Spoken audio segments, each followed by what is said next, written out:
여러분 안녕하세요. 비대면 기간 동안에 좀 더 큐티에 집중하자라는 취지에서 영상을 찍고 있습니다. 이번 주는 이사야 44장부터 47장까지의 내용인데요. 월요일부터 토요일까지 각각 본문이 어떤 의미를 갖고 있는지를 간략하게 정리를 해보려고 해요. 그래서 해당 요일의 부분들을 보고 나서 큐티를 하면 조금 더 묵상하는데 도움이 될 거라고 생각합니다. 먼저 월요일 본문인데요. 이스라엘은 바벨론의 포로 기간 동안에 그곳에 있는 거대한 신전과 또 엄청난 종교 시스템, 웅장한 그 예배와 정교한 신화들을 보면서 또 수많은 우상들, 그 신전들을 보면서 이들이 세계관이 좀 더 열리고 확장되는 경험을 하게 됩니다. 사실 하나님은 어쩌면 이 수많은 신들 중에 하나이고 아주 작은 민족, 총구석의 신, 그리고 결국은 이 거대한 바벨론의 마르둑에게 패배한 작은 신이라는 그런 생각이 형성되기 시작한 때죠. 또한 하나님은 어떤 하늘이나 바다, 번개나 해와 달, 혹은 푸요롬이나 죽음과 같은 어떤 상징이 없는 그런 아주 하찮은 신으로 여겨지기도 했습니다. 하지만 44장에 나오는 핵심적인 내용이 뭐냐면 바로 나 외에는 다른 신이 없다라는 고백입니다. 또한 우상은 단지 허망한 것이자 대장장이가 만든 아주 그냥 별거 없는 하찮은 것에 불과하다는 것이 아주 중요한 고백입니다. 그러니 허탄한 것에 미혹되지 말라고 하나님은 이스라엘에게 경고하고 있습니다. 왜 우상은 하찮은 것이고 하나님만이 유일한 신이라고 고백할 수 있는가? 그거에 대해서는 앞으로 화요일, 수요일, 목요일 본문을 통해서 확인해 볼 수 있습니다. 다음은 화요일 본문인데요. 화요일 본문은 수미상관법과 같은 구조로 되어 있는데요. 앞과 뒤에 아주 핵심적인 내용이 뭐냐면 바로 하나님만이 유일한 창조자이시다 라는 고백입니다. 그 당시에 하나님은 창조자이시다라고 고백하는 것이 아주 중요한 이유가 있었습니다. 그 이유는 바벨론 신화에는 그 핵심이, 그 중심이 바로 창조 신화였던 것입니다. 바벨론은 아주 상세하게 창조에 대한 이야기, 그리고 그것에 관여된 신들의 이야기와 전쟁과 같은 이야기들이 정교하게 짜여져 있었습니다. 하지만 이스라엘에는 그러한 아주 정밀한 창조에 대한 고백이 그동안 없었죠. 그래서 성경을 보면 포로기 이후, 바벨론을 경험한 이후에 하나님은 창조자이시다라는 고백이 아주 많이 드러나요. 특별히 욥기에도 아주 많이 기록이 되어 있고 시편에도 많이 기록이 되어 있습니다. 오늘 본문에도 그런 내용이 후반부에 나오는데 하나님은 빛도 짓고 어둠도 창조하고 평안도 짓고 환난도 창조하신 분이다 라고 그렇게 고백을 하고 있습니다. 앞과 뒤로 하나님은 창조자이시다 라고 고백하고 있다면 그 중간 내용에는 아주 핵심적인 내용이 담겨져 있는데 바로 이스라엘의 구원을 위해서 하나님의 택한 종 페르시아 왕 고레스에 대한 내용입니다.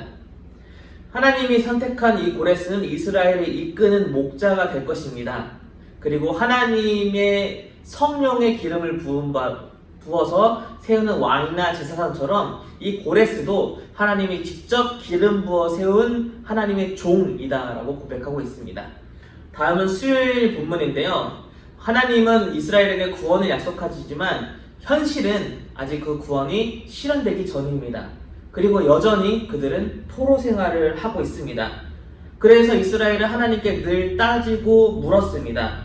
특별히 오늘 본문 9절과 10절을 보면요. 나를 왜 만들었습니까? 왜 나를 낳았습니까?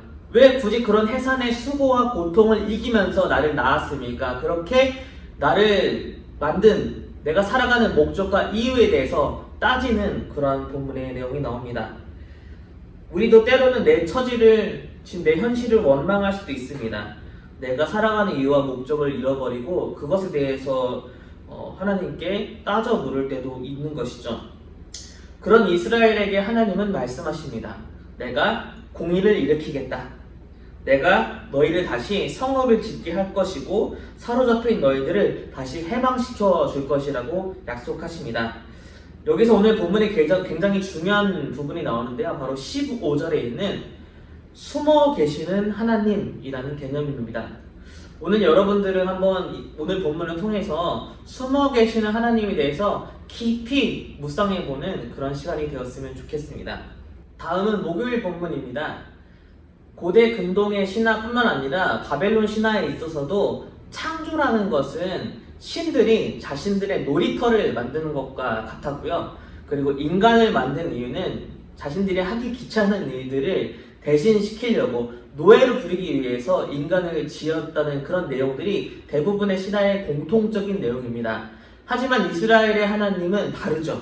오늘 본문에도 나와 있는데 세상을 창조한 목적은 바로 혼돈하지 않게 창조하고 그곳에 사람을 거주하게 하려고 세상을 지으셨음을 하나님은 고백하고 이스라엘에게 말씀해 주고 있습니다. 하나님은 이제 열방 중에서 흩어진 자들을 모으실 거라고 얘기하십니다. 그것은 포로로 피난 중에 있던 이스라엘뿐만 아니라 모든 열방을 다 내게로 오게끔 하겠다. 나에게 돌이킬 때에 구원을 주겠다고 그렇게 말씀하십니다. 그 이유는 모든 열방이 다 하나님의 창조물이기 때문입니다. 이제 이스라엘은 이방의 빛으로 부름을 받습니다. 그들이 피난 중에 있는 곳에서 하나님께로 돌아올 수 있는 이유는 예루살렘으로 다시 돌아오고 구원을 받는 이유는 자신들만을 위한 것이 아니라 이방의 빛으로 부름을 받았기 때문에 구원을 받는 것입니다. 다음은 금요일 본문인데요. 오늘 본문부터 46장, 47장에는 바로 이제 바벨론에 대한 심판의 내용이 나옵니다. 먼저 46장은 바벨론의 신, 우상이었던 벨과 느보에 대한 심판으로부터 내용이 시작이 됩니다. 이제 이 우상들은 짐승의 수레에 실리는 짐밖에 되지 않습니다. 하나님은 그 거대했던 바벨론의 우상을 향해서 이렇게 얘기합니다. 단지 너희들은 떠매고 다니는 피곤한 짐밖에 되지 않을 거다. 오히려 그리고 하나님은 이스라엘 백성들에 의해서 메어지고 들려지는 존재가 되는 것이 아니라 오히려 이스라엘을 백성들을 안아주시고 그들을 업으시는 하나님이라고 이렇게 비교해서 고백하고 있습니다. 하나님은 결코 이스라엘 백성들을 의지할 필요 없는 스스로 계신 하나님이십니다. 이스라엘 백성들은 하나님을 떠나서 패역했습니다. 공의를 멀리 떠났습니다. 하나님을 버린 거죠. 하지만 하나님은 그런 이스라엘 태도와 상관없이 자신의 일을 이루어 가십니다. 그들의 공의를 버렸어도 나는 스스로 공의를 다시 세울 거라고 말씀하십니다. 이것은 마치 이렇게 얘기하시는 것 같아요. 너희가 어떻게 행동하든 너희가 어떤 태도를 취하든 그것과 상관없이 나는 내 일을 할 것이고 공의를 세울 것이고 구원을 선포하겠으니 너희가 따라오려면 따라와라. 정신 차리고 따라와라. 그렇게 말씀하시는 하나님을 볼 수 있습니다. 마지막 토요일 본문입니다. 토요일 본문 역시 바벨론에 대한 심판의 내용이 이어지는데요. 한때 기고만장했던 바벨론은 이제 벌거벗겨질 것입니다. 아주 처참한 심판이 기다려지고 있습니다. 그들은 부끄러워질 것이고 욕되게 될 것입니다. 오늘 본문의 핵심은 바로 6절과 7절의 내용인데요. 하나님이 잠시 이스라엘을 벌하셨죠. 하나님이 바벨론을 직접 세우셨고 이스라엘을 바벨론에게 잠시 맡기신 것입니다. 왜냐하면 이스라엘의 잘못을 깨닫고 그들을 심판하여서 하나님께로 돌이키게 하기 위해서 잠시 바벨론을 사용하신 것이죠. 하지만 바벨론은 스스로가 주인인 것처럼 행동합니다.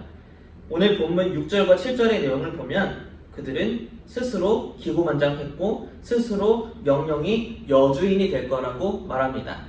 하지만 하나님은 바벨론에게 분명하게 얘기합니다. 다시는 너가 여러 왕국의 여주인이라 일컬음을 받지 못할 것이다. 바벨론을 향한 하나님의 계획은 이제 끝이 났습니다. 그들은 스스로 기고만장했고 스스로 주인이라고 생각했습니다. 이제 바벨론을 향한 하나님의 심판은 시작될 것입니다.